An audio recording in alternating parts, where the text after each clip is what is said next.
Ma'am ఈ కల్తీ food అనేది ఒక స్లో పాయిజన్ లాంటిది అంటారు. ఇలాంటి ఫుడ్ మనం ఒక 5 ఇయర్స్ కంటిన్యూస్‌గా తింటే మన కిడ్నీ అండ్ లివర్ పరిస్థితి ఏంటి? సో మీరు అన్నట్టుగా ఇది slow poison. It is simple that we understand. మనకి అర్థమవుతుంది.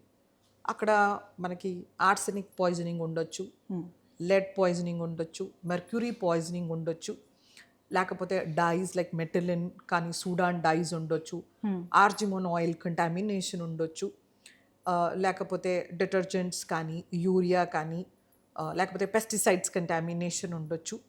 సో ఏ రకంగా అయినా లైక్ డాల్డా కంటామినేషన్ ఉండొచ్చు, ఆర్ రీయూజ్డ్ ఆయిల్స్, మనము బయట డీప్ ఫ్రై చేసేవి, ప్రొలాంగ్డ్ ఫ్రైయింగ్ ఉంటుంది. మార్నింగ్ వాళ్ళు లైట్ వెలిగిస్తే స్టవ్ కింద నైట్ వరకు కూడా చేస్తూనే ఉంటారు. If you look at the savouries, sweet shops, జంతికలు ఇవన్నీ కూడా ఇట్స్ అ కంటిన్యూస్ ప్రాసెస్. రిపీటెడ్గా దాన్ని హీట్ చేస్తూనే ఉంటారు. Same oil will be used. So అందులోనే మనకి కార్సినోజన్స్ ప్రొడ్యూస్ అవుతాయి, కింద కార్బన్ కాంపౌండ్స్ ప్రొడ్యూస్ అవుతాయి అన్నమాట. అందులో ఉండే అన్సాచురేటెడ్ బాండ్స్ బ్రేక్ అయ్యి సాచురేటెడ్గా ఫామ్ అవుతుంది. సో మనకి రకరకాల ఆయిల్స్ ఉన్నాయి. లెట్సే ఒక చిన్న కొట్టు అతను ఈ 170, 180 రూపీస్ అఫోర్డ్ చెయ్యలేడు. అది స్టార్ హోటల్స్ వాళ్ళు 3 times యూజ్ చేసిన ఆయిల్ని వాళ్ళకి తక్కువ డబ్బులకి అమ్మేస్తారు. మేబీ 50 రూపీస్, 60 రూపీస్ లీటర్ వస్తుంది.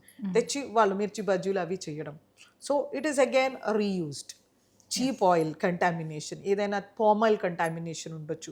Palm oil again will give atherogenicity, heart attacks కానీ కార్డియోవాస్కులర్ డెత్స్కి కారణమవుతుంది అనమాట.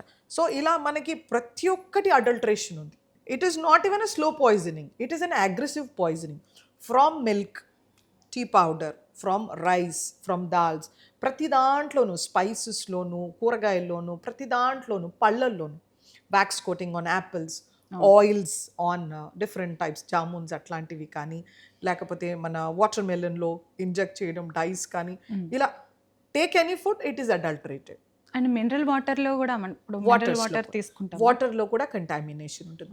So I would say it is not a slow poisoning, it is normal poisoning. Everyday we are taking toxins. So నేను ఇంతకుముందు చెప్పినట్టు ఈ heavy metal poisoning తోటి డెఫినెట్గా నర్వ్ టిష్యూ డ్యామేజ్ అవుతుంది. ఇప్పుడు పిల్లల్లో ఎక్కువగా తీసుకునే ఈ బెవరేజెస్ ఉన్నాయి, కోలా, స్ప్రైట్ బెవరేజెస్. ఈ బెవరేజెస్లోనూ కూడా ఎక్కువగా కెమికల్స్, పెస్టిసైడ్స్ ఉన్నాయని చాలా ప్రూవన్ అయి ఉంది.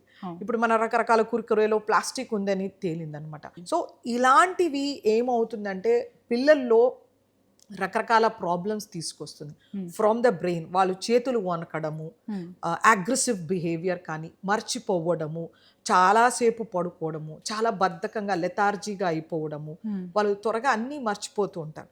సో వాళ్ళ బ్రెయిన్ టిష్యూ లెవెల్ నుంచి వాళ్ళకి ఎఫెక్ట్ అవుతుంది. బాడీలో ఇన్ఫ్లమేషన్ అనేది స్టార్ట్ అయ్యి చిల్డ్రన్లో మీరు high blood pressure, obesity, diabetes ఇవన్నీ చూస్తున్నాం. సో ఇది ఓవరాల్గా ప్రతి ఒక్క ఏజ్ గ్రూప్ని ఎఫెక్ట్ చేస్తుంది.